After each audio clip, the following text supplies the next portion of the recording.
तो बच्चों, हम लोग हिस्ट्री के पहले चैप्टर में हैं और आज का जो हमारा टॉपिक है वो है विजुअलाइजिंग द नेशन। मतलब किसी नेशन को कैसे देखा गया या किसी नेशन को कैसे दिखाया जाता था। While it is easy enough to represent a ruler through a portrait और a statue, how does one go about giving a face to a nation. Portrait का मतलब होता है छवि, या आप कोई पेंटिंग बोल सकते हैं। पोर्ट्रेट का मतलब कोई पेंटिंग हुआ। तो किसी रूलर यानी कि किसी राजा को आप उसे पोर्ट्रेट यानी उसकी पेंटिंग बना करके या उसकी मूर्ति बना करके, स्टैचू बना करके आप उसको दिखा सकते हैं। लेकिन आप किसी नेशन का चेहरा कैसे दिखाओगे? ठीक है, किसी राष्ट्र या किसी देश को कैसे दिखाओगे? उसका तो कोई चेहरा नहीं होता है। Artists in the 18th and 19th centuries found a way out by personifying a nation. तो 18th और 19th सेंचुरी के जो आर्टिस्ट थे, इन कलाकारों ने नेशन को पर्सोनिफाई करने का प्रयास किया। पर्सोनिफिकेशन का मतलब होता है, यहाँ पर्सोनिफाइंग लिखा हुआ है। पर्सोनिफाइंग का मतलब होता है कि किसी को पर्सन के रूप में दिखाना, यानी किसी को मानव के रूप में दिखाना। पर्सोनिफाइंग को हिंदी में बोलते हैं मानवीकरण, मतलब किसी चीज़ को मानव के रूप में दिखाना। जैसे कि आप लोग बचपन में जो बुक्स पढ़ते होंगे, तो बचपन की जो बुक्स थी उसमें आपको कोई कार का फ़ोटो बना होता था आपके बुक में, और उसका मुंह, नाक, कान ऐसे बना होता था। या आपका कोई दिखाएगा कि कोई घर बना हुआ है, छोटा सा झोपड़ी बना हुआ है, उसके मुंह है, नाक, कान है। बच्चों को इस तरीके से, बच्चों की किताबें में ऐसा ज़्यादा दिखाई देता है। तो उसमें क्या किया जाता है कि जो नॉन लिविंग थिंग है, कार है वो नॉन लिविंग थिंग है, एक घर है वो नॉन लिविंग थिंग है, और उसमें मुंह, नाक, कान बना करके उसको एक आदमी की तरह दिखा रहा है, एक ह्यूमन फिगर के रूप में दिखा रहा है। तो किसी नॉन लिविंग थिंग को जब हम किसी ह्यूमन फिगर में दिखाते हैं तो इसे ही बोला जाता है पर्सोनिफिकेशन। ठीक है, तो यही बता रहा है कि 18th और 19th सेंचुरी के जो आर्टिस्ट हैं, इन लोगों ने नेशन को एक ह्यूमन फिगर में दिखाने का प्रयास किया था। In other words, they represented a country as if it were a person. दूसरे शब्दों में हम ऐसे कह सकते हैं कि इन्होंने किसी देश को इस तरीके से दिखाया जैसे कि वह देश नहीं हो, कोई एक व्यक्ति हो। Nations were then portrayed as female figures. तो उस ज़माने में जो नेशन है, उनको उनकी जो पोर्ट्रेट मतलब उनकी छवि बनाई जाती थी, एक फीमेल, एक औरत के रूप में बनाई जाती थी। हमारे देश में भी ऐसा ही है। हमारे देश में भी क्या होता था या क्या होता है कि एक औरत का पेंटिंग बना दिया जाता है, और या फिर उसकी मूर्ति बना दी जाती है, उसके हाथ में तिरंगा झंडा पकड़ा दिया जाता है, और हम लोग बोलते हैं कि देखो ये हमारी भारत माँ है, भारत माता है। तो यही पर्सोनिफाइंग हुआ। तो भारत माता क्या है? वो एक नेशन है। तो नेशन को हम लोगों ने ह्यूमन फिगर में पेंटिंग बना करके या मूर्ति बना करके दिखा दिया। इसे ही कहा जाता है personification. The female form that was chosen to personify the nation did not stand for any particular woman in real life। तो किसी नेशन को जब किसी महिला के रूप में दिखाया जाता था, तो वास्तव में वैसी कोई महिला, वास्तविक जीवन में वैसी कोई महिला नहीं होती थी। वो सिर्फ एक पर्सोनिफिकेशन के लिए दिखाया गया है। जैसे भारत माँ का दिखाया गया, तो क्या भारत माँ का कोई ऐसी कोई महिला होती है? वास्तविक लाइफ में नहीं होती है। तो उसी तरीके से यूरोप के देशों को भी इस तरीके से ह्यूमन फिगर बना करके या वुमेन बना करके, वुमेन के फिगर बना करके उनको दिखाया जाता था। Rather it sought to give the abstract idea of the nation a concrete form. ठीक है, तो वास्तव में वैसी कोई महिला नहीं होती थी। तो ऐसा क्यों किया जाता था? ऐसा एब्स्ट्रैक्ट आइडिया को कॉन्क्रीट फॉर्म में दिखाने के लिए किया जाता था। एब्स्ट्रैक्ट आइडिया मतलब एब्स्ट्रैक्ट, एब्स्ट्रैक्ट मतलब एब्स्ट्रैक्ट नाउन आप लोग पढ़े होंगे। तो नाउन जो होता है वो 4-5 टाइप का होता है नाउन। तो उसमें से एक टाइप जो होता है वो होता है एब्स्ट्रैक्ट नाउन। तो एब्स्ट्रैक्ट नाउन क्या होता है? एब्स्ट्रैक्ट नाउन कोई फीलिंग होता है, कोई आइडिया होता है, जैसे कि हैप्पीनेस, सैडनेस। तो आप हैप्पीनेस को कैसे दिखा सकते हो? पेंटिंग बना करके। सैडनेस को कैसे दिखा सकते हो? उसी तरीके से लिबर्टी, नेशनलिज्म, डेमोक्रेसी, ये सब एक एब्स्ट्रैक्ट आइडियाज़ हैं, और इन आइडियाज़ को कॉन्क्रीट फॉर्म में दिखाने के लिए, इन्हें ठोस रूप में दिखाने के लिए ये इस तरीके से फिगर बना करके दिखाया जाता था। ठीक है, जो इस चैप्टर का शुरू होने जो पहला पेज है, जब हम लोग ये चैप्टर हिस्ट्री का शुरू कर रहे थे, तो जो पहला पेज था वो उसमें भी आपने देखा होगा कि एक स्टैचू ऑफ लिबर्टी है। तो लिबर्टी क्या है? लिबर्टी है मतलब आज़ादी, बंधन से आज़ादी, स्वतंत्रता। तो स्वतंत्रता की कोई स्टैचू कैसे हो सकता है? लेकिन एक वुमेन का फिगर बना करके, उसकी मूर्ति बना करके लिबर्टी को दिखाने का प्रयास किया गया। बच्चों, ये सब ऐसा इसलिए किया जा रहा था क्योंकि उस ज़माने में बहुत सारे लोग पढ़े लिखे नहीं हुआ करते थे। मैक्सिमम लोग, पढ़े लिखे लोगों की संख्या बहुत कम हुआ करती थी। तो उस ज़माने में लोगों को नेशनलिज़म कैसे बढ़ाया जाए। आप लोग तो अभी 9th में पढ़ते हो, 10th में पढ़ते हो, पढ़े लिखे हो, लिख सकते हो, बोल सकते हो, पढ़ सकते हो, तो आप लोगों को इतना नेशनलिज़म सिखाया जा रहा है, इतने बड़े बड़े चैप्टर्स हैं, nationalism in India, nationalism in Europe, तब आप नेशनलिज़म सीख पा रहे हो। लेकिन गांव के लोग जो पढ़े लिखे नहीं हैं, जो कभी स्कूल नहीं गए हैं, उनको आप नेशनलिज़म कैसे सिखाओगे, उनको कैसे बताओगे कि नेशन क्या होता है। तो वैसे लोगों को समझाने के लिए, वैसे लोगों को कोई ठोस आइडिया देने के लिए ये इस तरीके से पेंटिंग बनाई गई महिलाओं की, और महिलाओं की मूर्ति बनाई गई और बना करके दिखाया गया कि देखो ये स्टैचू ऑफ लिबर्टी है, ये हमारी भारत माता हैं। और भारत माँ का पेंटिंग बना करके या उसकी मूर्ति बना करके उसके जंजीरों में बांध दिया गया कि देखो हमारी भारत माँ जंजीरों में बंधी हुई है, मतलब अंग्रेज़ों की ग़ुलाम है, और हमें इस अपनी भारत माँ को आज़ाद कराना है, इनकी जंजीरों को तोड़नी है, मतलब आज़ादी की लड़ाई लड़नी है। तो हमारी माँ जब तक जंजीरों में बंधी रहेगी, हम लोगों को चैन से नहीं बैठना है। तो इस तरीके का आइडियाज़ को कॉन्क्रीट फॉर्म में, ठोस रूप में दिखाने के लिए इस तरीके का बनाया गया, मतलब पेंटिंग बनाई गई या स्टैचू बनाए गए थे। That is the female figure became an allegory of the nation. Allegory का मतलब होता है कि जब किसी एब्स्ट्रैक्ट नाउन को हम किसी ह्यूमन फिगर में दिखाते हैं तो इसे एलोगरी बोला जाता है। ठीक है।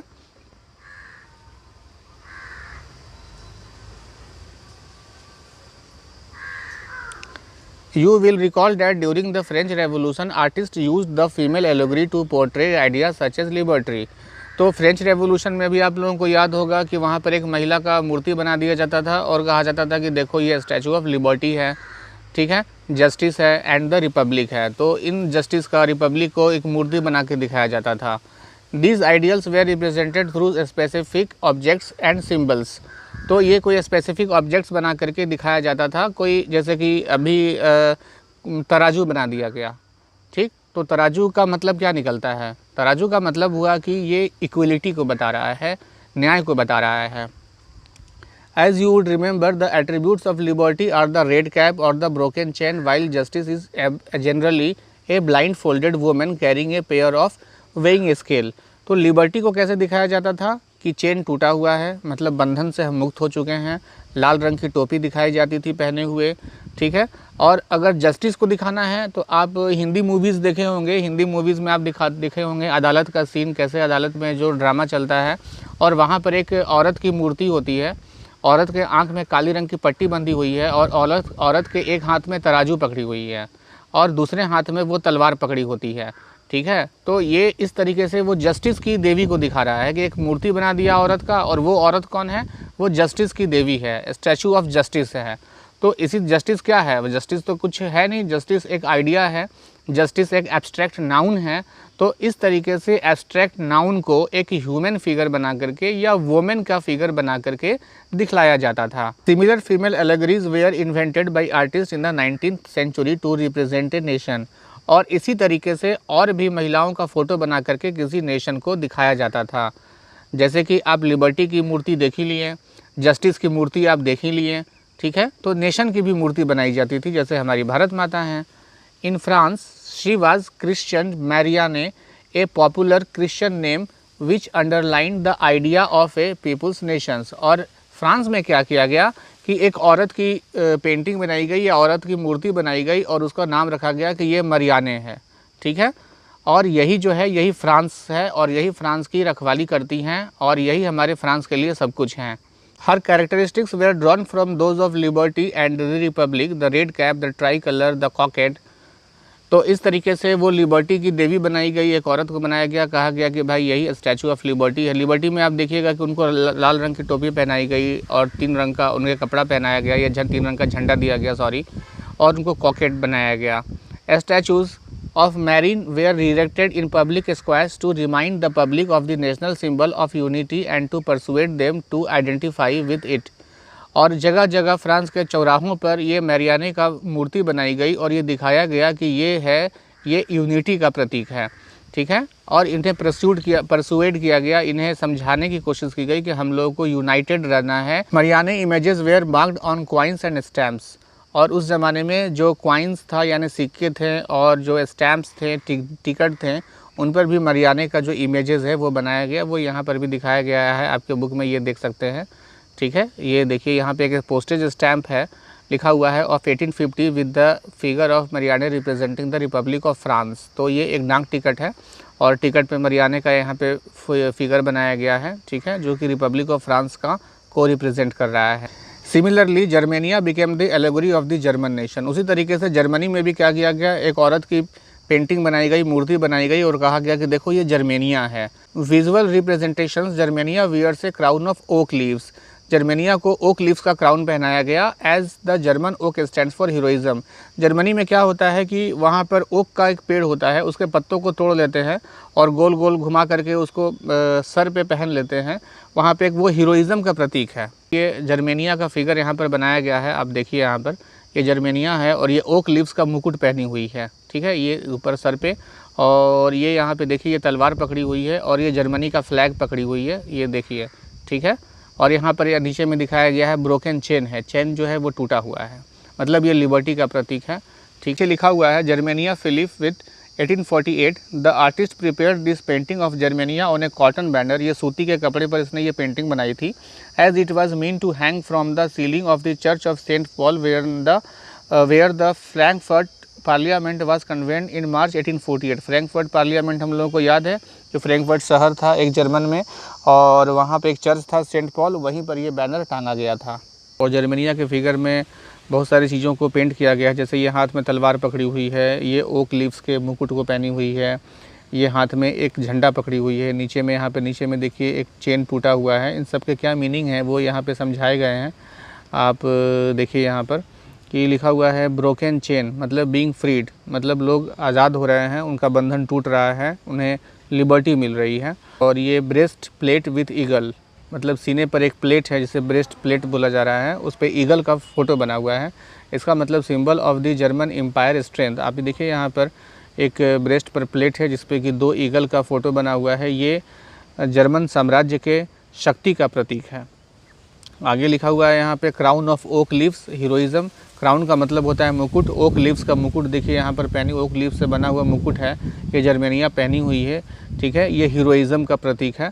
आगे देखते हैं सॉर्ड, हाथ में जो है ये रेडीनेस टू फाइट, मतलब हाथ में तलवार है, इसका मतलब कि ये लड़ने के लिए बिल्कुल तैयार है। अगर कोई लड़ना चाहता है तो ये लड़ने के लिए जर्मेनिया तैयार है। उसके नीचे लिखा हुआ है olive branch around the sword, लेकिन ये जो सॉर्ड है, सॉर्ड के किनारे में देखिए साथ में ऑलिव लीव्स भी पकड़ी, एक ही हाथ से तलवार भी पकड़ी है और ऑलिव के पत्तों को भी पकड़ी हुई है। ऑलिव का जो पत्ता होता है ये विलिंगनेस टू मेक पीस का प्रतीक होता है, मतलब शांति का प्रतीक होता है कि हम शांति के लिए, समझौते के लिए हम तैयार हैं। मतलब ये एक हाथ से दोनों पकड़ी हुई है, तलवार भी पकड़ी हुई है और ऑलिव लीव्स के ब्रांचेस भी पकड़ी हुई है, मतलब कि हम लड़ने के लिए भी तैयार हैं और हम शांति के लिए भी तैयार हैं। आपको जैसे रेडी हैं हम वैसे रेडी हैं। आगे लिखा हुआ है black, red and gold try colour, 3 रंग का झंडा है जिसमें काला, लाल और गोल्डन कलर का झंडा पकड़ी हुई है। Flag of the liberal nationalist in 1848 banned by the dukes of the German states. तो जर्मनी के जो नेशनलिस्ट थे, जो क्रांतिकारी थे, उन्होंने ये झंडा बनाया था 1848 में, जिससे कि वहाँ के ड्यूक ने बैन कर दिया था। ये झंडा देखिए जर्मनिया के पीछे में है, ठीक है, ऊपर में दिखाई दे रहा है ब्लैक कलर का है, बीच में रेड है और नीचे में गोल्डन कलर का झंडा है। ये जर्मन साम्राज्य का प्रतीक है, जैसे हमारे यहाँ तिरंगा झंडा जो है वो हमारा देश का प्रतीक है। और लिखा हुआ है rays of the rising sun being of a new era, ठीक है, ये इसके पीछे में देखिए रेज दिखाई दे रहा है, देखिए रेज निकल रहा है ना, येलो कलर का ये रेज निकल रहे हैं इसके पीछे में, ये बता रहा है कि rising of a new era, एक नए युग की शुरुआत हो रही है, ठीक है। तो जितने भी ये पेंटिंग है यहाँ पर भी एक जगह पर बना दिया गया, देखिए टूटा हुआ चैन है, ब्रेस्ट प्लेट है, तलवार है, ऑलिव लीव्स है, मुकुट है और मुकुट के साथ में ये ओक लीव्स का भी मुकुट है, ठीक है। चलिए यहाँ पर आप इस फिगर में देख सकते हैं कि जो जर्मेनिया है वो जर्मेनिया जो है नीचे गिरी हुई है और सर झुका करके सर ज़मीन पर पड़ी हुई है। यहाँ लिखा हुआ figure 18 the fallen Germania Julius Hubner 1850, मतलब इसमें ये दिखाया गया है कि देखिए जो हमारी जर्मेनिया है वो नीचे गिरी पड़ी है। तो नीचे गिरना एक अच्छा सिंबल नहीं है, मतलब एक हारने का सेंस आता है, एक सब कुछ खो देने का सेंस आता है। तो यहाँ पर ये दिखाया गया है और साथ में यहाँ पर एक कंकाल दिखाया गया है। तो ये फिगर बना करके दिखाया जा रहा है, ये सौरों का सिंबल है, मतलब लोग उदास हैं, जर्मनी हार रहा है, जर्मन साम्राज्य तहस नहस हो रहा है, ये इसका प्रतीक है। जैसे कैसे हमारे यहाँ पर भारत माँ को दिखाया जाता है चेन में, जंजीरों में बंधी हुई है भारत माता, तो मतलब ये दिखाने का कोशिश किया जा रहा है कि मतलब हमारी भारत माता जो हैं वो गुलाम हैं अंग्रेज़ों का, ठीक है। और जब हम लोग का देश आज़ाद हो गया तो फिर भारत माता को जंजीरों में नहीं दिखाया जाता था। तो ये अलग अलग पोस्टर्स में अलग अलग फिगर बना करके दिखाया जाता था कि जर्मनी किस कंडीशन से होकर गुजर रहा है। ये आगे एक फिगर और दिखाया गया है, यहाँ पे देखिए जर्मेनिया का फिगर है और ये जर्मेनिया का फिगर एकदम खड़ी है और इसके हाथ में जो तलवार है और ओक का लीव्स का मुकुट पहनी हुई है, ठीक है। लेकिन यहाँ ध्यान से देखिए कि जर्मेनिया का हाथ में तलवार है, ठीक है। और ये तलवार तो है लेकिन साथ में ओलिव लीव्स नहीं है। इसके पहले जो हम लोगों ने देखा था पिक्चर, तो उसमें तलवार के साथ ओलिव लीव पकड़ी हुई थी, मतलब कि वो लड़ने के लिए भी तैयार है और शांति के लिए भी तैयार है। लेकिन यहाँ ओलिव लीव नहीं है, मतलब ये सिर्फ अभी लड़ने के मूड में है, ये दिखाया जा रहा है। और ये प्लेट पकड़ी हुई है यहाँ पर, ठीक है, ढाल है इसका। तो यहाँ पे देखिए इसका मीनिंग क्या हुआ कि Germania guarding the Rhine. Rhine river है जर्मनी में, जैसे हमारे यहाँ गंगा है हमारे लिए इम्पॉर्टेंट, उसी तरीके से वहाँ पे राइन रिवर इम्पॉर्टेंट है। तो लिखा हुआ है in 1860 the artist Lorenz Clasen was commission to paint this image, the inscription of Germania salt reads the German salt protects the German Rhine. मतलब ये नदी जो जर्मन नदी है, पीछे में देखिए यहाँ पर एक नदी का फोटो बनाया हुआ है, पेंटिंग है नदी की। तो इसमें यह दिखाया जा रहा है कि ये नदी की रखवाली के लिए खड़ी है, कि जो भी इस नदी की तरफ बुरी नज़र से या आक्रामक होकर के अटैक करने की सोचेगा तो जर्मेनिया उससे लड़ेगी, ठीक है। आइए, तो इस तरीके से बच्चों एक ही जर्मेनिया का अलग अलग पेंटिंग बना करके उसको अलग अलग पोस्चर में या अलग अलग कंडीशंस में दिखाया गया है, ठीक है। इसे बोलते हैं विजुअलाइजिंग द नेशन, या इसे पर्सोनिफिकेशन बोलते हैं, ठीक है बच्चों।